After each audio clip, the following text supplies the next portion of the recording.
طيب، كده انا كلمتك على البالانس شيت، ودي اللي بتعرفك الوضع المالي للشركة عامل ازاي.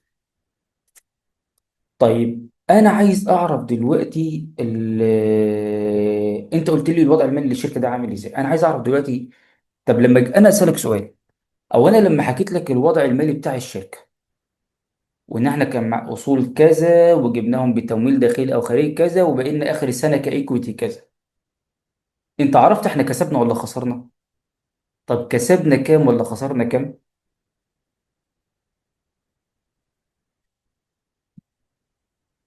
شباب، لما حكيت لك الفيلم الهندي بتاع البالانس شيت ده، انت كده فهمت منه اذا كانت الشركة كسبت ولا خسرت؟ لا.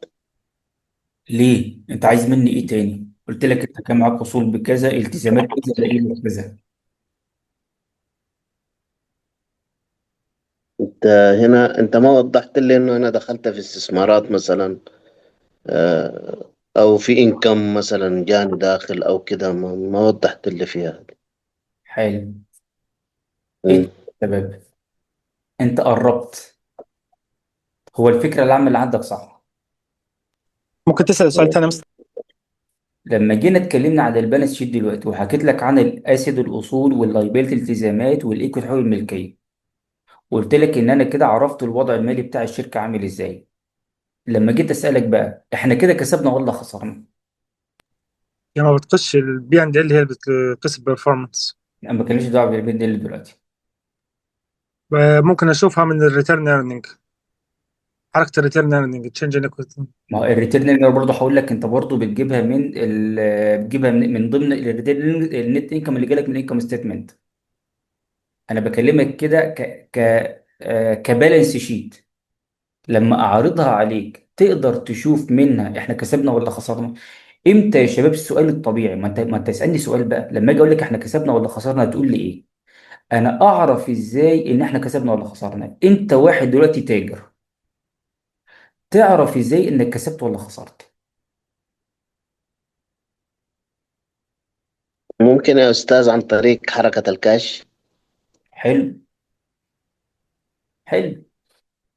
تيجي تقول لي والله بقول لك ايه، انا عشان اقول لك انا كسبت ولا خسرت، تعال اقول لك البرفورمانس، الاداء بتاعي انا كنت عامل ازاي خلال السنه. قول لي يا سيدي الاداء بتاعي. قلت لي والله انا في فلوس كاش ان دخلت عندي من مبيعات واستثمارات وتأجيرات والليله دي كلها بقيمه 100,000. وفي فلوس كاش اوت خرجت من عندي مرتبات وكهرباء وميه وغاز وضرايب وي وي والليله دي كلها بقيمه 70,000. فانا كده اللي دخل لي 100، اللي خرج من عندي 70، فانا كده باقي عندي في الاخر 30. ده المكسب بتاعي. فانا عشان اقول لك انت كسبت ولا خسرت لازم توريني حركة الكاش بتاعتك، دخل لك قد ايه، خرجت من عندك قد ايه، باقي كام. اللي انت دخلته اكبر من اللي انت خرجته فدخل لك 100 خرجت 70 فيتبقى عندك 30 صافي ربح ليك، ولا انت دخلت 70 وخرجت 100 فانت مخرج اكتر من اللي دخلته، فاللي باقي فيه 30 ده بالسالب خسارة انت دافع من جيبك. طب انا اشوف اللي دخل واللي خرج ازاي؟ عن طريق البرفورمانس، الاداء بتاعي عامل ازاي. البالانس شيت ما بتتطرقش اطلاقا للبرفورمانس. البالانس شيت بتقول لك انت وضعك المالي كام، عايز البرفورمانس روح للانكم ستيتمنت. وعشان كده يا شباب قلنا لما تيجي تعمل قوائم مال لازم تعملها كلها، عشان كل لقطة في القوائم بتوريك زاوية مختلفة. عشان نيجي نعمل بقى الانكم ستيتمنت، القائمة التانية اللي معانا، الانكم ستيتمنت يا شباب بالبلدي كده هي ماشية على مبدأ واحد. دخل لك كام كاش ان، خرجت من عندك كام كاش اوت، اللي باقي بقى الفرق ما بينهم ده بروفيت مكسب ولا نص خسارة. ده الكونسبت العام بتاع البالانس شيت، توتال اللي دخل كام، توتال اللي خرج كام، وانا عايز اشوف الديفرنس الفرق ما بينهم.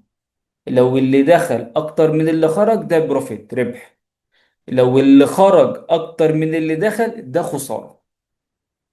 فانا عشان اقول لك بقى يا استاذ احمد لما خد الفلوس كسبنا ولا خسرنا اخر السنه، اقول له زي ما عرضت لي الوضع المالي في البالانس شيت الميزانيه، وريني البرفورمانس الاداء التشغيلي بتاعنا في الانكم ستيتمنت. بنعمل الانكم ستيتمنت ازاي؟ الانكم ستيتمنت دي انت في عندك طريقتين لما تيجي تعمل انكم ستيتمنت. الطريقه الاولى اللي انت بتريح فيها دماغك، تريح فيها دماغك، فبتقول لي كده ايه، انا هعمل لك حاجه اسمها السنجل ستيب انكم ستيتمنت، يعني قائمه الخطوه الواحده. انا عندي دخل لي كام، خرج من عندي كام، الديفرنس الفرق ما بينهم كام، وصلى الله وبارك على كده. انت عملت ايه؟ انا جبت لك توتال اللي دخل. توتال اللي دخل ده بقى كان من مبيعات، كان عندنا تكييف قديم وبعناه، كان عندنا مصنع كده وحته ارض ما بنستعملهاش فاجرناها، كان عندنا عربيات زياده فعملنا تاجيل للغير. انا جمعت لك توتال ده، قلت لك ده توتال الكاش ان. طيب الكاش اوت، جمعت لك توتال المرتبات وفواتير الكهرباء والميه والغاز والخساره ومش عارف، واحنا دفعنا ايه للضرائب والتامينات والمصروف بتاع فايده البنك، جمعت لك ده كله توتال الكاش اوت. فقلت لك انا توتال الكاش ان ب 100، توتال الكاش اوت ب 60، فالفرق ما بينهم 100 داخل اكتر من 60 خارج، الفرق ما بينهم 40 باقي لي، ده المكسب بتاعي. اجي اسالك سؤال، انا فعلا كده عرفت ان الشركه دخل لها 100، خرج منها 60، والمكسب بتاعها 40. لو انا عايز احلل اداء الشركه، تعرف تحلل الاداء من القائمه اللي قدامك دي؟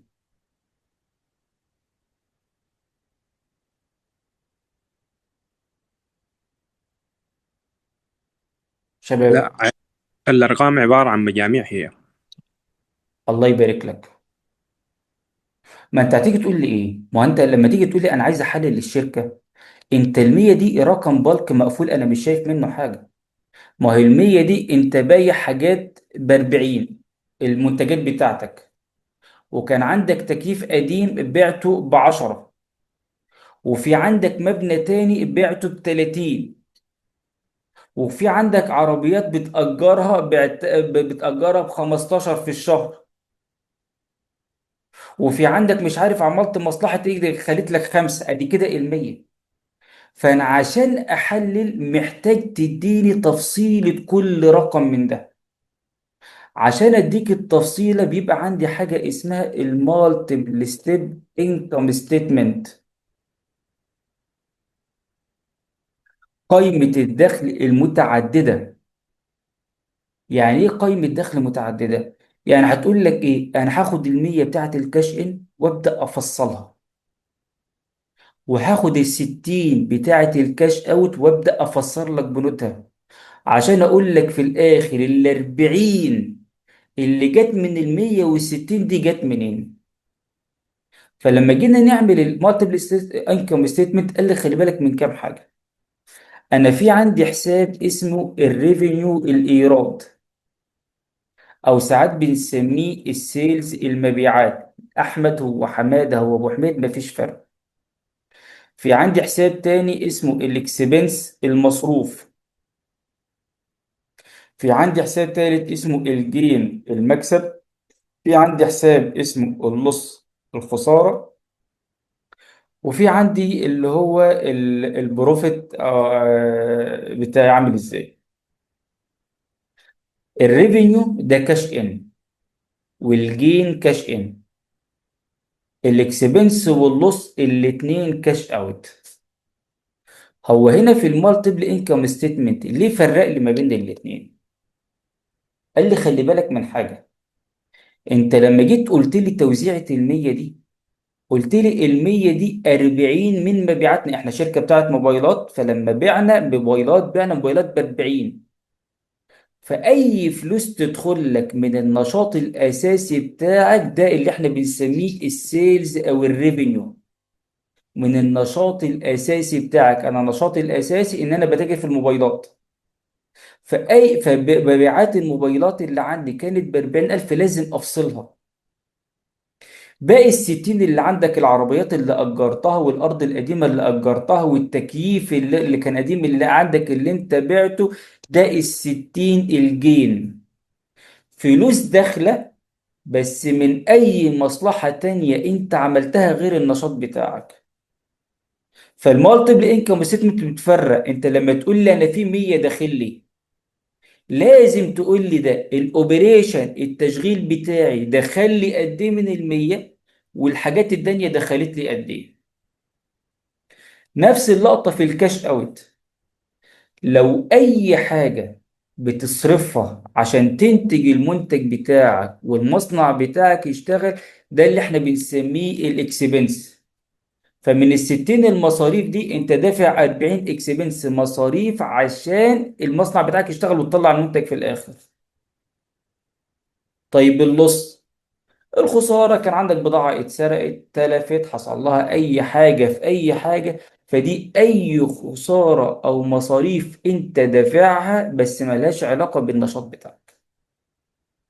هنا في الآخر بقى لما تيجي تقول لي إن أنا عندي النت إنكم أو البروفيت بتاعي ال40، على فكرة يا شباب أنا نفس ال40 دي هي نفسها ال40 اللي فوق دي، بس أنا ال40 اللي فوق دي أنا ما بقتش عارف هي جت منين.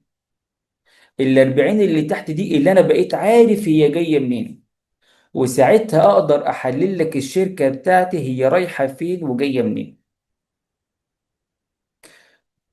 واضحه يا شباب؟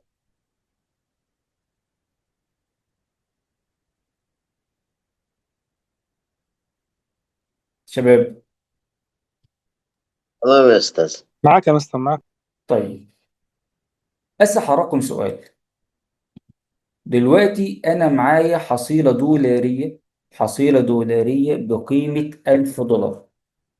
ده $1000. دولار النهارده تقريبا عامل 47 جنيه مصري. تمام. كمان يومين ثلاثة يعني $1000 ده عامل دلوقتي 47,000 جنيه. عامل 47,000 جنيه. كمان 3 4 أيام كده لقينا الدولار بقى عامل 50 جنيه مصري. يعني $1000 دول عاملين 50,000 جنيه.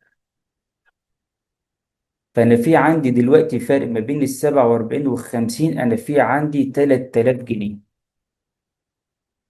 3000 جنيه دول أسجلهم ريفينيو ولا جين؟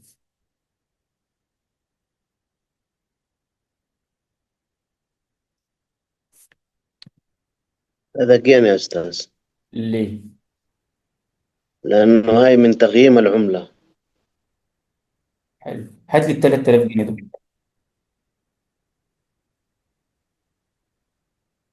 تمام. هات لي ال 3000 جنيه.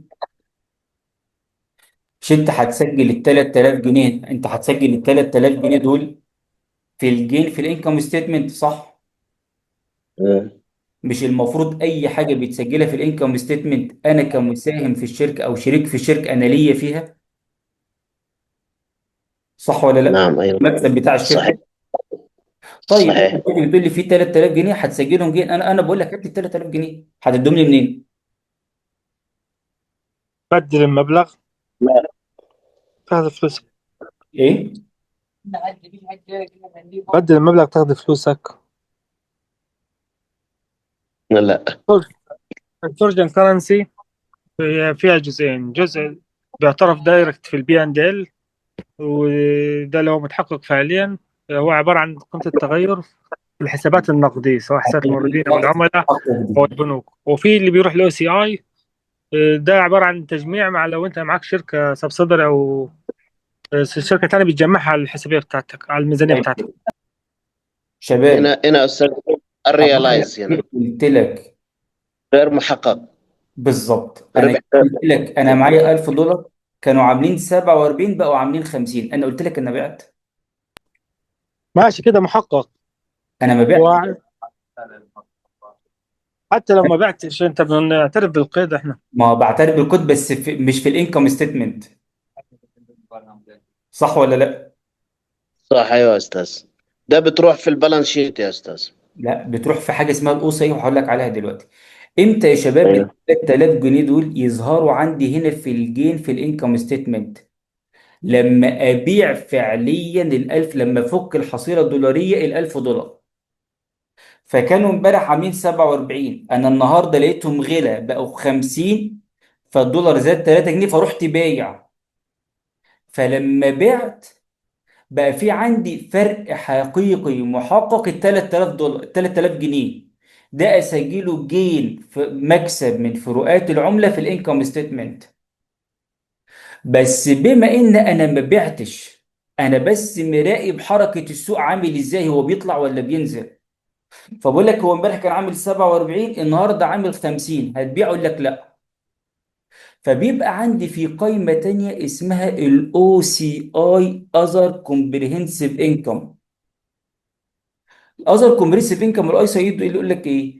دي اللي انا اروح مسجل فيها ال 3000 الغير محققه. عشان اقول لك ايه؟ خلي بالك من حاجه. احنا عندنا ال 3000 فروقات عمله بس متعلقه في الجو، متعلقه في الهواء. لو بعنا هنكسب ال 3000، وساعتها تنزل الانكم ستيتمنت.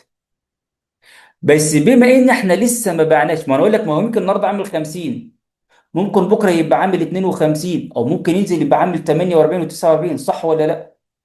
فانا ال 3000 دول الرؤيه فيهم مش واضحه، المعالم فيهم مش باينه لي قوي، فانا مش عارف هيتحقق ولا مش هيتحقق.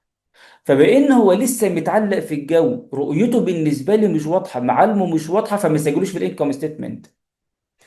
اي رقم بسجله في الانكم ستيتمنت بلاقي الناس ماسكه في رقبتي احنا عايزين من ده.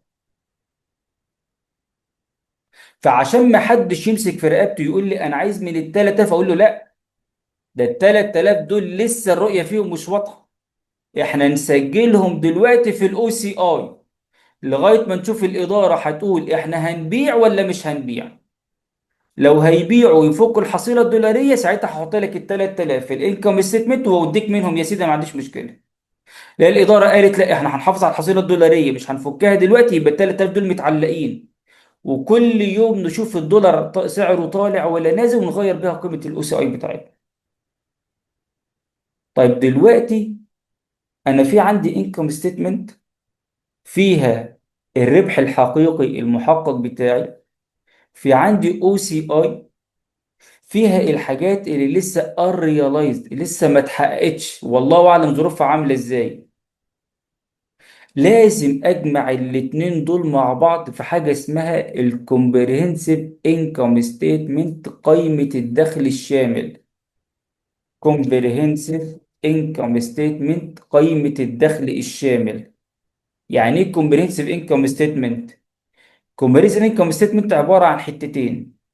عبارة عن الانكم ستيتمنت قائمة الدخل اللي فيها الحاجة بتاعتي ريالايزد محققة، وفيها كمان الاو سي اي الجزء الغير المحقق، واعرض التوتال في الاخر عشان اقول للناس انت في عندك توتال كومبريهنسيف انكم بقيمة 100000. بس ال100000 دول كلهم مش بتوعكم، انا في عندي 80000 ده ريالايزد محقق، ده اللي هنوزع منه ارباح. في 20 باقيين في الاو سي اي الله اعلم بظروفهم، لو اتحققوا هتاخدوا منهم، ما اتحققوش فتبقى لسه ما لكمش حاجه عندنا.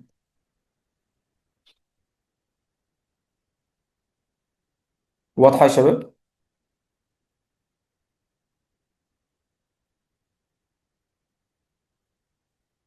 نعم واضح يا استاذ. طيب انا لو جينا بصينا على الشكل بتاع الانكم ستيتمنت هيبقى عامل ازاي، واروح قايل لك والله كده ده الشكل العام بتاع الانكم لو انا هشتغل اللي هي المتعدده دي.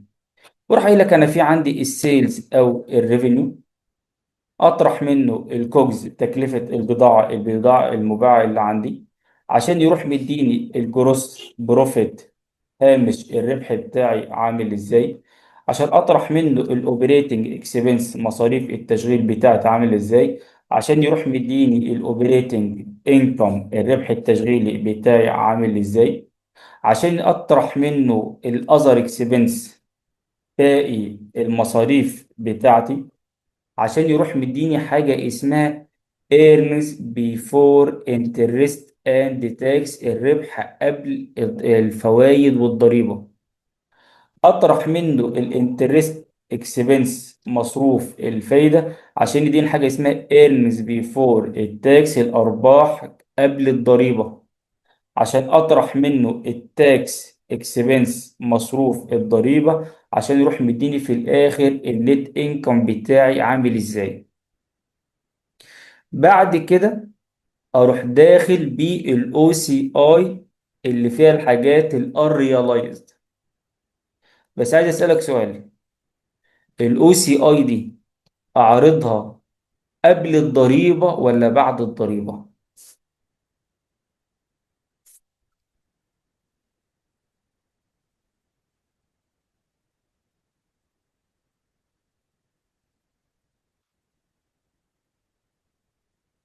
شباب، الاو سي اي اعرضها قبل الضريبة ولا بعد الضريبة؟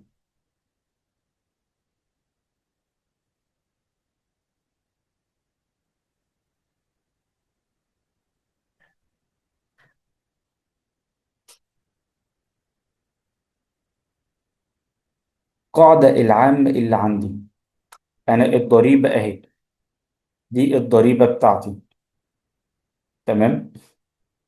اي رقم اعرضه فوق هنا قبل ما اوصل لرقم الضريبة، فده انا هعرضه قبل الضريبة، عشان هتيجي الضريبة تخصم لي رقم الضريبة منه. اي رقم اعرضه تحت السطر بتاع الضريبة اعرضه نت اوف تاكس، نت اوف تاكس بالصافي بعد الضريبة، لان الضريبة كده كده عدت. فالبنود بتاعت الاو سي اي لما اجي احطها في الكومبريسيف انكم، قائمة الدخل الشامل، اعرضها بالنت اوف تاكس. ليه بعرضها في النت اوف تاكس؟ لانها هي هتتعرض بعد السطر بتاع الضريبة. فانا عندي يا شباب السطر بتاع الضريبة اهو، كل اللي هسجله فوق سطر الضريبة بسجله من غير الضريبة، لان هتيجي الضريبة هتقطمه، هتاخد منه. بس اللي هسجله بعد سطر الضريبة كده كده خلاص الضريبة اتحسبت، فالضريبة مش هتعدي عليه. بس الحكومة ليها في كل حاجة عندك.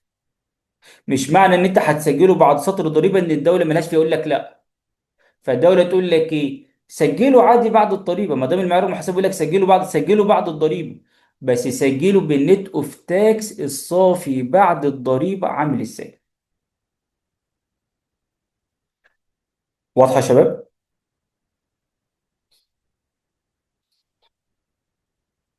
ايوه شكرا. واضحه. طيب، كده احنا خدنا الانكم ستيتمنت، خدنا خدنا البالانس شيت، وعرفت الوضع المالي للشركة عامل ازاي. خدنا الانكم ستيتمنت، بقيت شفت والله انا كسبان ولا خسران. بس اجي اسالك سؤال، انا الانكم ستيتمنت، ثاني كده يا شباب عشان مش اسمع.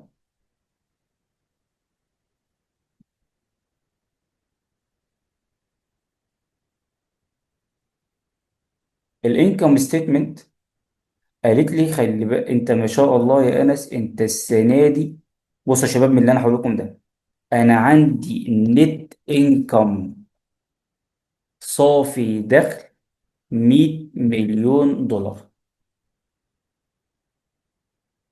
عندي صافي دخل نت انكم 100 مليون دولار. شباب الرقم ده حلو ولا وحش؟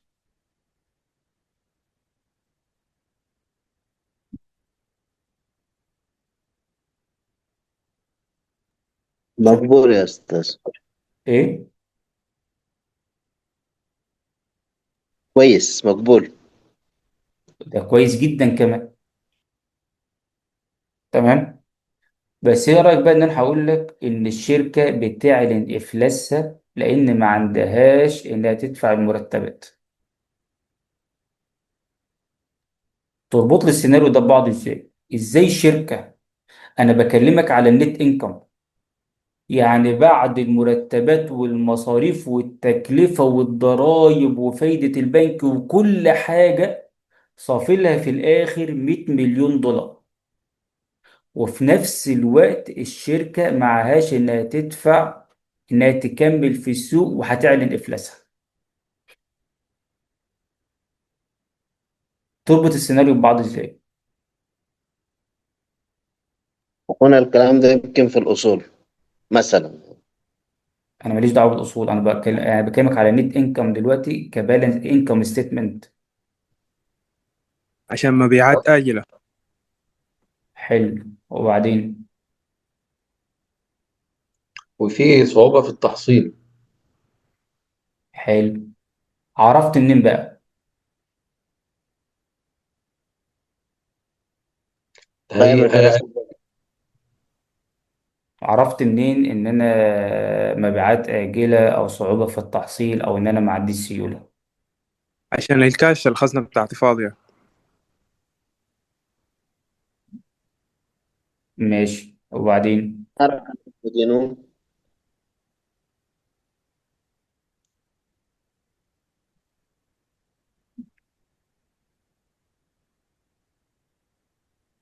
ممكن برضو يظهر معانا في حسابات العملاء، تكون حجم حسابات العملاء أكبر من حجم المبيعات خلال العام.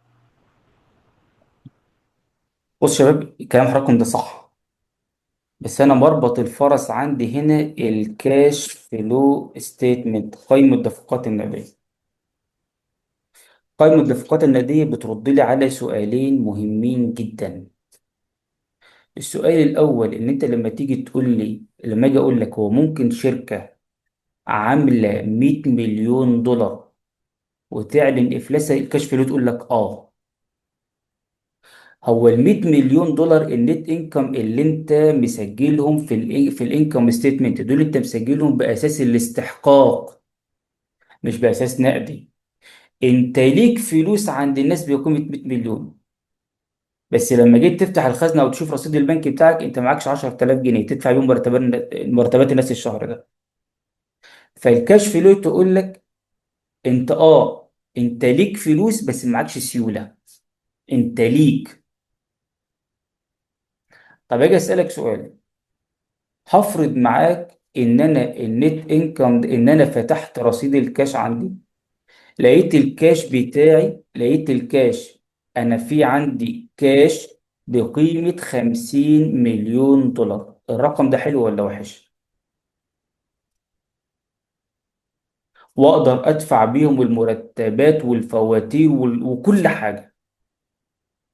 الرقم ده حلو ولا وحش؟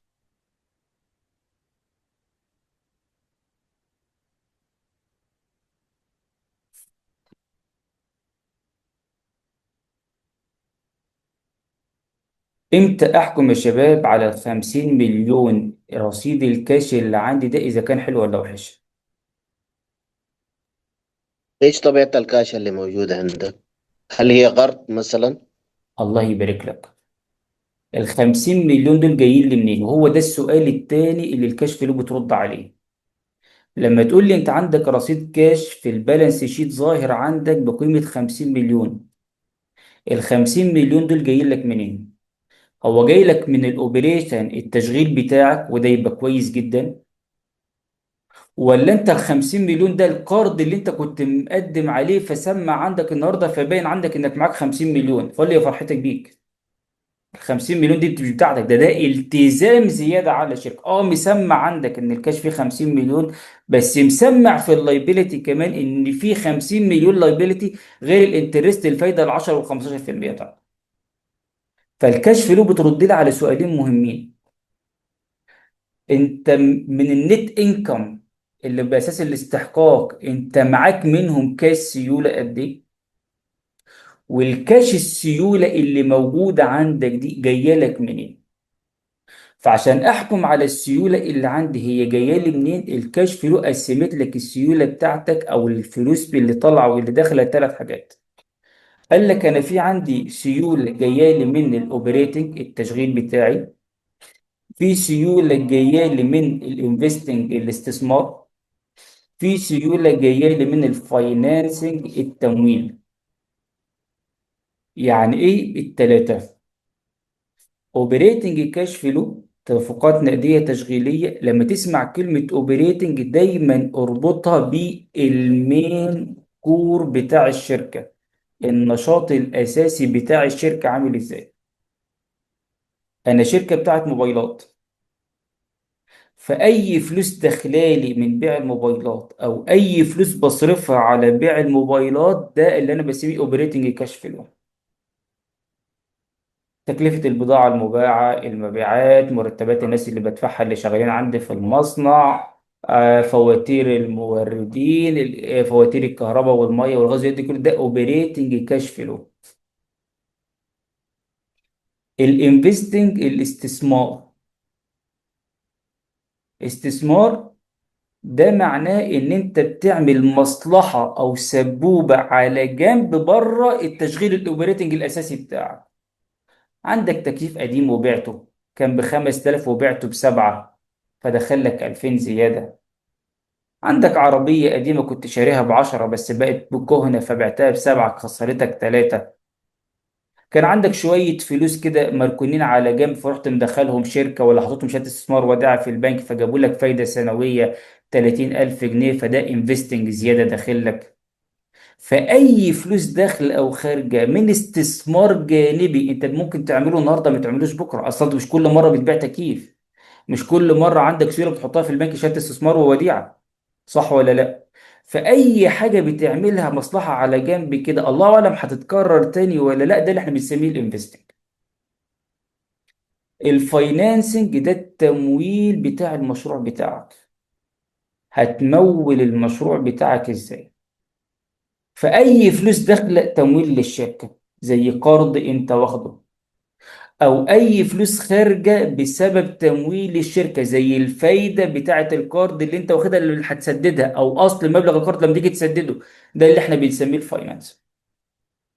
خلي بالك من حاجه، كل نوع من الثلاثه اوبريتنج انفستنج فاينانسنج بيبقى فيه كاش ان وبيبقى فيه كمان كاش اوت.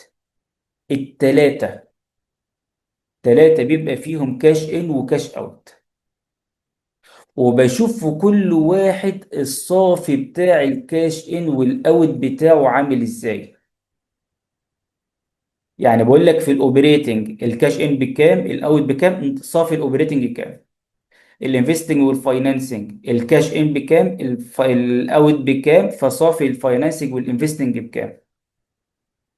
مين في الثلاثه دول يا شباب اللي انا ما استحملش فيه ان النت بتاعه يطلع بالماينس السالب، او بمعنى تاني ما ينفعش يطلع معايا بالسالب؟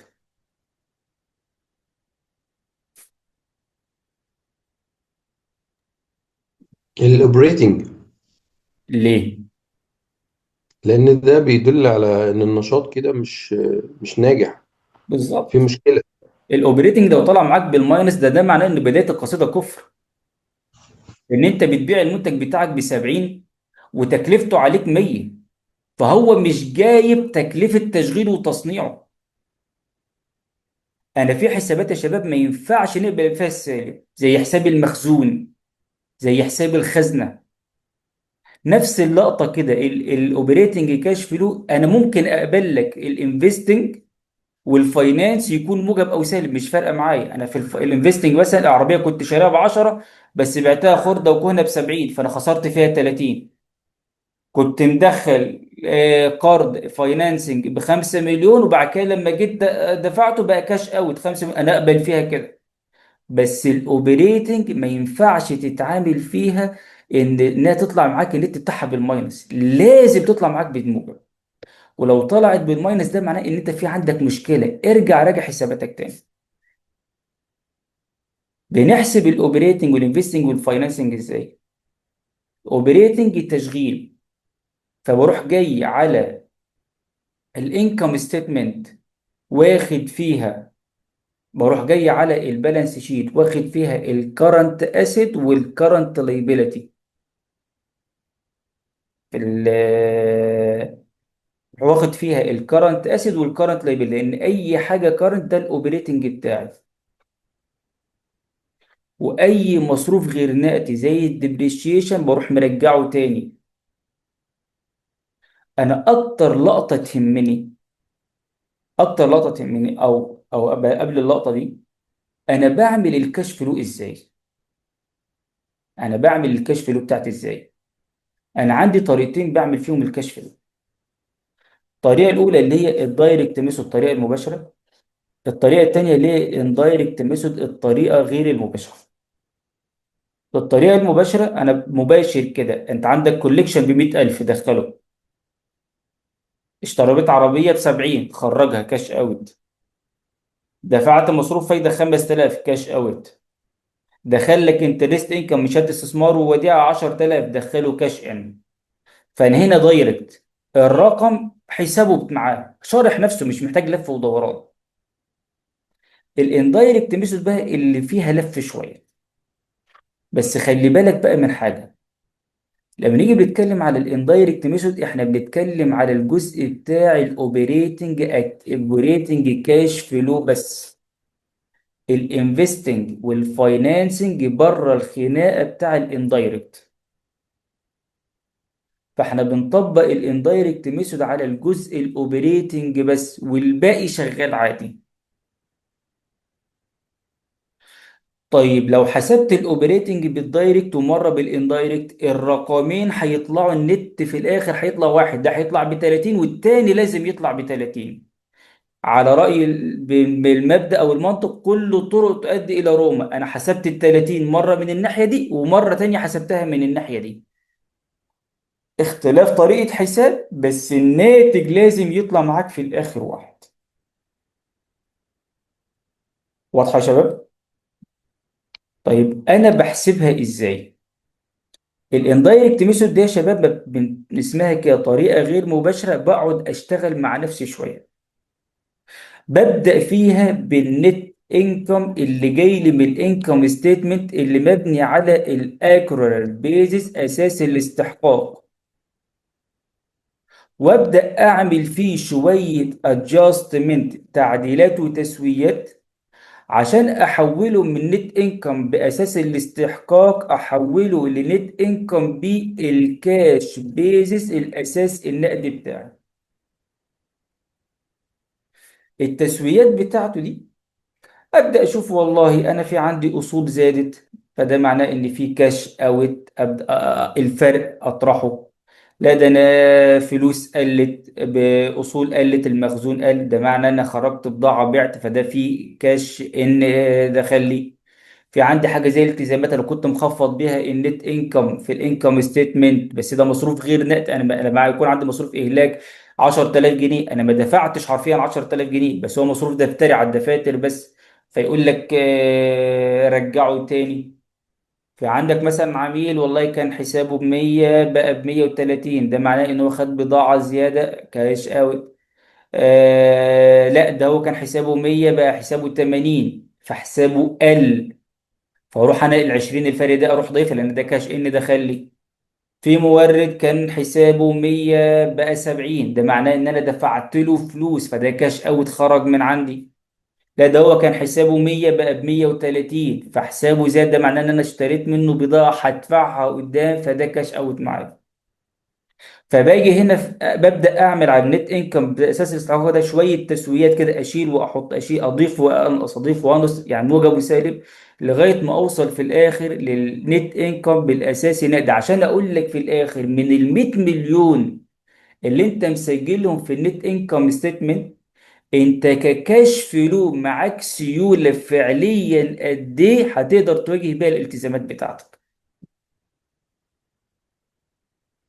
اكتر حاجه تهمني هنا او من اكتر الحاجات اللي بيبقى فيها مشكله لما تيجي بتعمل الكاش فلو، لما يقابلك انترست والديفيدند، توزيعات ارباح، هت هتصنفهم ازاي في الكاش فلو ستيتمنت؟ الانترست والديفيدند هتصنفهم ازاي في الكاش فلو ستيتمنت؟ ودي من الحاجات اللي كانت فروقات ما بين اليو اس جاب معايير المحاسبه الامريكيه والايفرز معايير المحاسبه الدوليه. فاجي اقول لك كده، انا عندي كده ده اليو اس جاب معايير المحاسبه الامريكيه، ده الايفرز معايير المحاسبه الدوليه.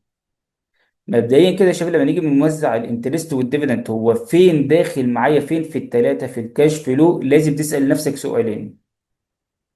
السؤال الأول، أنت شغال بأنهي معايير، معايير المحاسبة الأمريكية ولا معايير المحاسبة الدولية؟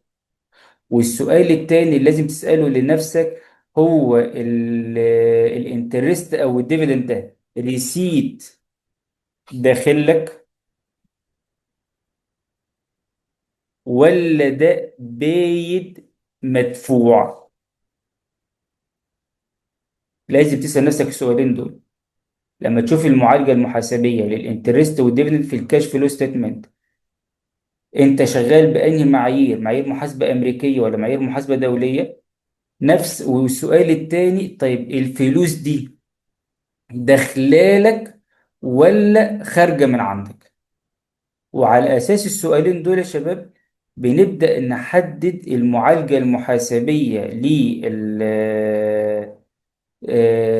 للانترست والديفيدند هتبقى موجودة فين في الكاش فلو ستيتمنت. تعالوا ناخدهم واحدة واحدة.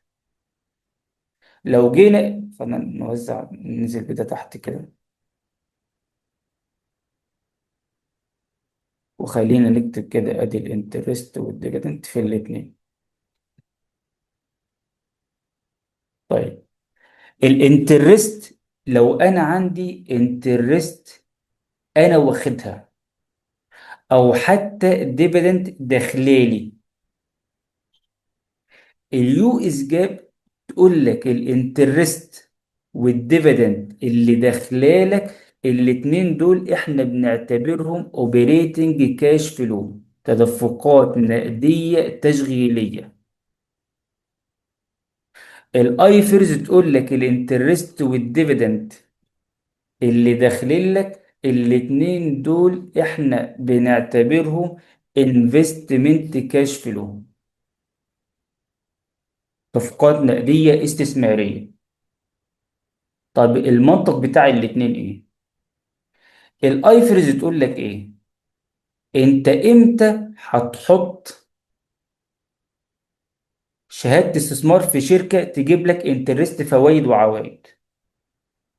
امتى تحط فلوس استثمار في شركة تانية عشان تجيب لك توزيعات ارباح؟ امتى تعمل كده يا شباب؟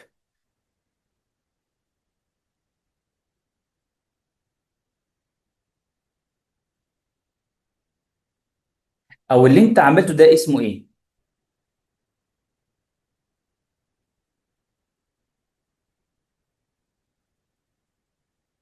مش ده اسمه استثمار؟ كان معايا فلوس زيادة، استثمرت جزء في البنك شهادة استثمار جاب لي فايدة، وجزء في شركة تانية اشتريت فيها اسهم وسندات جابت لي توزيعات ارباح، صح ولا لا؟ شباب معايا؟ ايوه صح. معاك. تمام. اوكي بس. فده الايفرز تقول لك ايه؟ الفلوس دي اصلها استثمار، انت معاك فلوس زيادة استثمرت في شركة تانية او في البنك، فسجلهم انفستمنت استثمار. بس اليو اس جاب تقول لك ايه؟ او انت لما قلت لي انك معاك 100,000 فلوس زياده هتعمل بيهم استثمار، هو ال 100,000 الزياده دول نزلوا عليك من السماء بالباراشوت ولا انت كنت شغال اوبريشن، التشغيل للاوبريتنج بتاعك اشتغل كويس فحقق لك بروفيت ربح اعلى من التارجت، فانت خدت ال 100,000 الزياده عن التارجت بتاعك ده، الاكزيت بروفيت الربح الزياده ال 100,000 ده واستثمرت بيهم. فاصل الانفستنج اللي انت عامله انه جاي لك من الاوبريشن. لو كان الاوبريشن خسر كنت هتقدر تعمل انفستنج استثمار؟ هقول لك لا. هو فاليو اس جاب تقول لك بما ان الاوبريشن هو الاساس في الانفستمنت اللي عندك، فيقول لك ارجع خطوه بظهرك ورا ورجع الانفستمنت ده لاصله واساسه، فالانترست والديفيدند الريسيت اللي انت واخدهم ده تسجله اوبريتنج. واضحه يا شباب؟ نعم واضح. طيب في الانترست والديفيدنت البايد، اليو اس جاي بتقول لك الانترست والديفيدنت البايد دول احنا هنعتبرهم فاينانس تمويل. ما هو معنى انك تدفع فايدة للبنك ده معناه انك خدت قرض للبنك عشان تمول المصنع بتاعك، او انك تدفع توزيعات ارباح لحد تاني، فده معناه انك كنت واخد منه فلوس تشغلها في المصنع بتاعك تمويل، وبعد كده هتديله عليها الفايدة او توزيعات الارباح بتاعته. فاليو الايفرز تقول لك الانترست والديفيدند البايد الاتنين فاينانس، تفقاتنا دي تمويليه.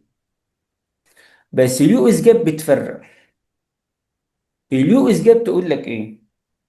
الانترست البايد ده اوبريتنج تشغيل، اما الديفيدند البايد ده فاينانس تمويل. طيب ليه؟ اليو اس جاب بتقول لك ايه؟ الانترست، الانترست ده بيبقى تكلفة التشغيل أو التمويل اليومية لنشاط الشركة، وده يعتبر اكسبنس، مصروف بيتسجل في الانكم ستيتمنت. والانكم ستيتمنت ده اللي بتعبر على البرفورمانس، الأداء، وبرفورمانس يعني اوبريتنج.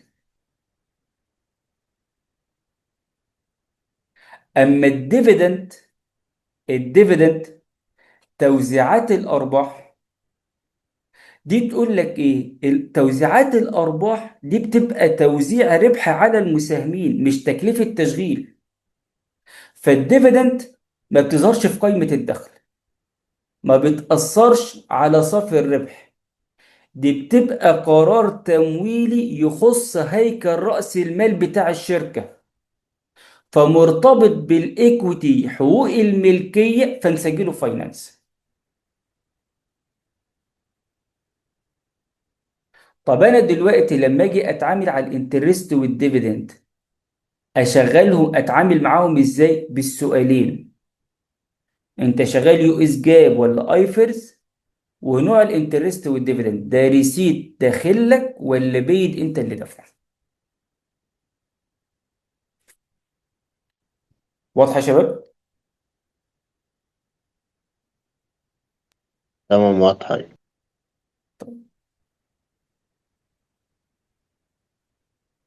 اخر قائمه عندي في القوائم الماليه بتاعتي اللي هو اللي تشينج ان ايكويتي ستيتمنت. بس اجي اسالكم سؤال: احنا لغايه دلوقتي اتكلمنا على الثلاثه ودي الرابعه. خد في بالك حاجه، احنا بنقول على الانكم ستيتمنت والبالانس شيت قوائم قوائم ماليه رئيسيه. الكاش فلو واللي تشينج ان ايكويتي قوائم ماليه فرعيه او جزئيه. بس ده معناه انها مش مهمه؟ لا، هي مهمه وضروري لازم تعملها. بس ليه بنقول على البالانس شيت والانكم ستيتمنت رئيسيين والباقي فرعيه؟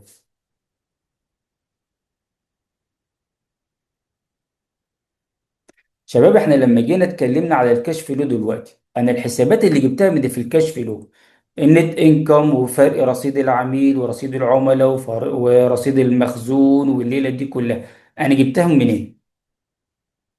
انا جبتهم من الانكم ستيتمنت والبالانس شيت. الانكم ستيتمنت والبالانس شيت حساباتهم مستقله، انا في عندي حساب نت انكم ده خاص بالبالانس بالانكم ستيتمنت، حساب اسد ومش عارف ايه وليه دي كلها ده خاص بالبالانس شيت. لما باجي بعمل الكاش فلو واللي تشينج ان ايكويتي، في الاتنين دول انا باخد من النت انكم من الانكم ستيتمنت والبالانس شيت وببدا اكمل حسابات الحاجات التانيه. عشان كده بنسميهم قوائم ماليه فرعيه. طيب القايمه الرابعه الاخيره اللي عندي، القايمه الرابعه ده اللي تشينج ان ايكويتي. زي ما عندي الكاش فلو تقول لك انت كنت بادئ رصيد كاش بكام، حصل عندك تغير ايه في الكاش عشان توصل للكاش اخر الفتره. نفس اللقطه اللي تشينج ان ايكويتي تقول لك انت كنت بادئ بايكويتي بكام، ايه التغيرات اللي حصلت على بنود الايكويتي اللي عندك لغايه ما وصلت رصيد الايكويتي الاندنج بالانس اخر الفتره اللي عندك عامل كام. الايكويتي الحسابات بتاعها، سواء كنت بتكلم على ستوك كومن او بريفيرد ستوك، اسهم عاديه واسهم ممتازه، سواء كنت بتكلم على اديشن بيد ان كابيتال، سواء كنت بتكلم على او سي اي، سواء كنت بتكلم على النت انكم، سواء كنت بتكلم على ريتيرن ايرنينجز، ارباح محتجزه. بصوا يا شباب، بسميها ارباح محتجزه، ارباح مدوره، ارباح مرحله، ارباح مرسله، الاربعه واحد. احمد هو حماد هو ابو حميد، ما تفرقش معايا المسمى. طيب بس المسميات في الكتب العربي هي دي اللي فارقة معاك.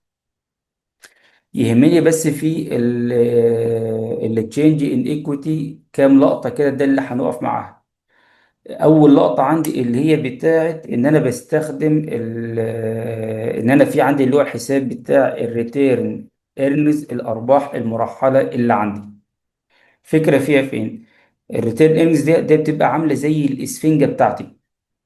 بمعنى ان كل حاجه انا ما بقدرش العب في اللي فوق.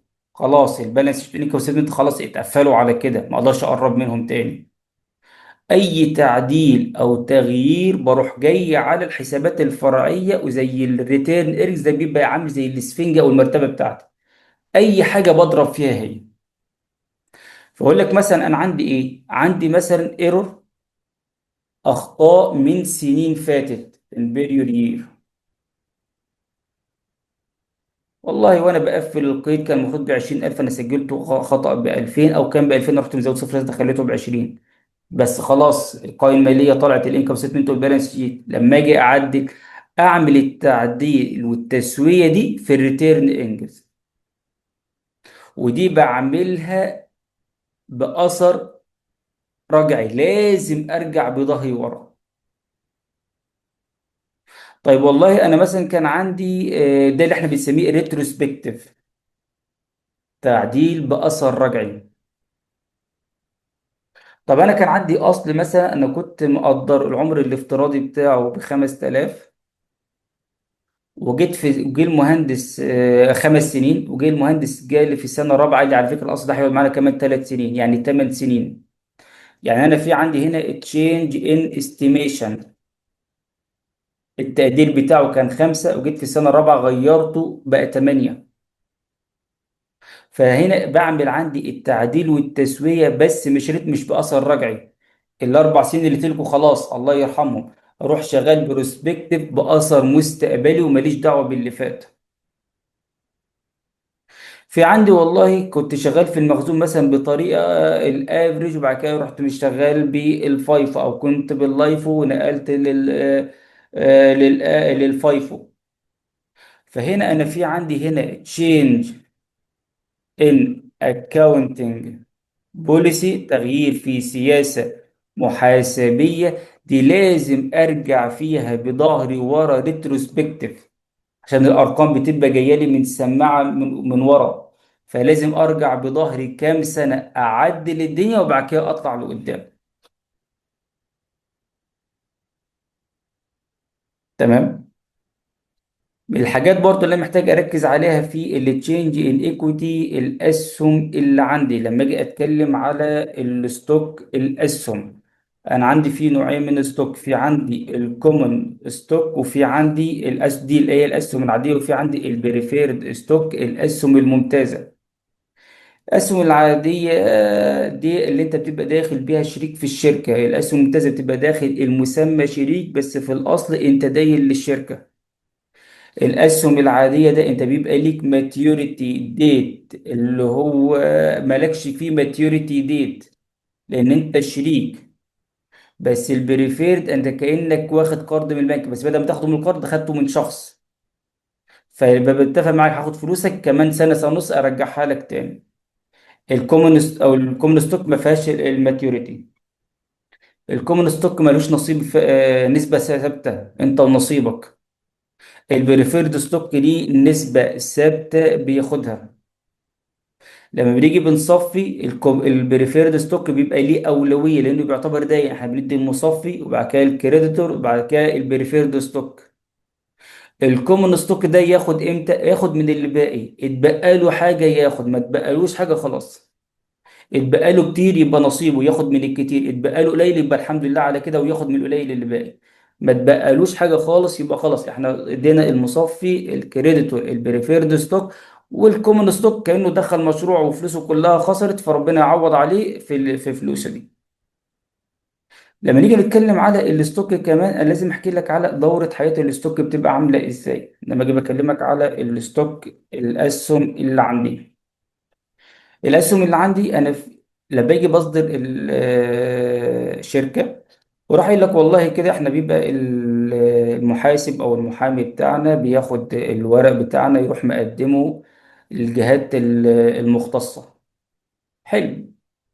تروح نقدم والله، تقول لهم احنا عايزين نعمل شركة كذا كذا، فيقول لكم خلاص انتوا معاكم 200 ألف سهم دول تقدروا تنزلوا بيهم. ده اللي احنا مسموح لنا ان احنا ننزل بيه. فده اللي احنا بنسميه authorized stock، الأسهم المسموح بيها أو المرخص بيها. ده اللي انت هتنزل بيه، مالكش حاجة أكتر من كده. طيب لما جينا ننزل السوق، لقينا والله لما جينا نقعد مع بعض كده، طب يا اخوانا احنا هننزل بالسوق بكام سهم؟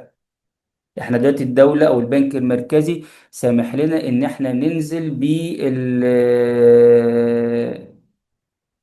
اسمه ايه، ال 200 الف سهم. هننزل بال 200 كلهم ولا نخلي شوية؟ قلنا بقول لك ايه، تعالى احنا نجس نبض السوق، فتعالى ننزل ب 150 بس دلوقتي. فال 150 ده احنا بنسميه الايشيد ستوك، الاسهم المصدرة، ده اللي هننزل بيه الطلعة الاولى. لما نزلنا بالمية وخمسين لقينا إن في منافسين لينا بيشتروا من أسهم الشركة، وكده ممكن نصيبهم يكبر فيبقى ليهم حق الإدارة في الشركة عندنا. فمن المية وخمسين دول رحنا ساحبين 50 من السوق. الخمسين اللي سحبناهم بعد ما نزلنا بيهم ده اللي احنا بنسميه التريجري ستوك، أسهم الخزينة.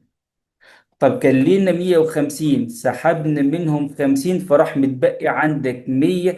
ده اللي احنا بنسميه الاوت ستاندنج ستوك، الاسهم القائمه، ده اللي باقي لك في السوق اللي انت بتتعامل عليه. واضحه يا شباب؟ طيب لما باجي بوزع الارباح بتاعتي، لقطه اخيره يا شباب قبل البريك ب5 دقايق معلش. لما باجي بوزع الديفيدند،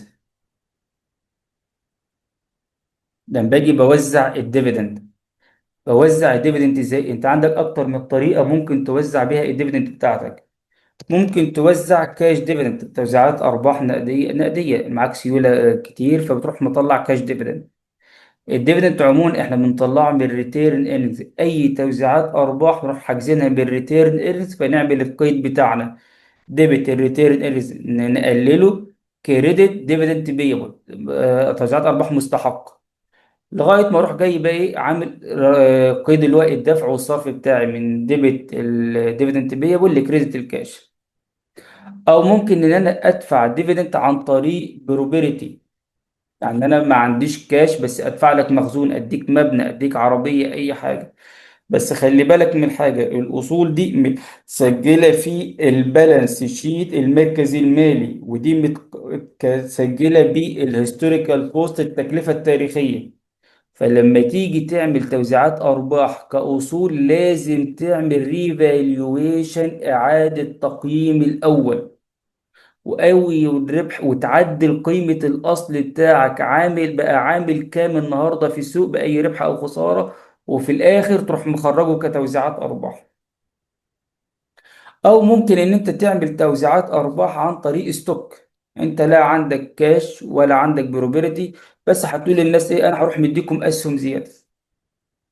اسهم الزياده دي نفس اللقطه احنا بنخرجها من الريتيرن انس، بتخرج بقيمه السهم، بس بتشوف قيمه السهم الحاليه النهارده عامله كام، والفرق ده بتسجله في الاديشن بيد ان كابيتال عشان تعادل القيمه السوقيه للسهم عامله ازاي.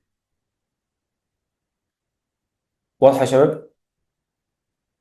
طيب يا أستاذ، هنا أنا لو جاني أسهم خارجية مم. دونيتد شير يعني، القيمة بتاعتها بتكون زيرو طبعا، صحيح؟ ليه بزيرو؟ دونيتد شير اسمها ايه؟ اللي هو أسهم مجانية. حد أو كتوزيع، يعني لا كتوزيع كأسهم مجانية اداني لا. اللي هو الديفيدنت لما تيجي توزع ديفيدنت ستوك. ايوه نعم. ما فيش حاجه، ما انت لو هسجلتها بقيمه زيرو هتسجلها في القائمه الماليه بتاعتك ازاي؟ شوف قيمتها في السوق النهارده عامل كام. في نهاية السنة انا بجي بقيمها صحيح. لازم. ايوه ايوه ما صحيح. المعامله دي انت هتسجلها في القائمه الماليه، القائمه الماليه ما تعرفش حاجه اسمها قيمتها زيرو، ما هو لو قيمتها زيرو هتسجلها ليه اصلا؟ انا بزيد عدد الاسهم اللي عندي. ماشي، بس بكام؟ ما في انا النهاية في دلوقتي انت دلوقتي في حضرتك نهاية دلوقتي هتيجي السنة توزع انا بجي عليا اسهم. بقيمها. تمام. لما تيجي ايوه. توزع عليا اسهم دي، مش الاسهم دي ليها قيمه ولا هتديني اسهم بزيرو؟ لما في نهاية السنة انا بجي بقيمها بعدين. بالظبط. مش صحيح كلام انا؟ فتروح لازم بتقيم قيمتها عامله ازاي، عشان انا ابقى عارف منك السهم اللي انا واخده ده هو قيمته عامله كام النهارده. تمام. تمام اوكي. تمام.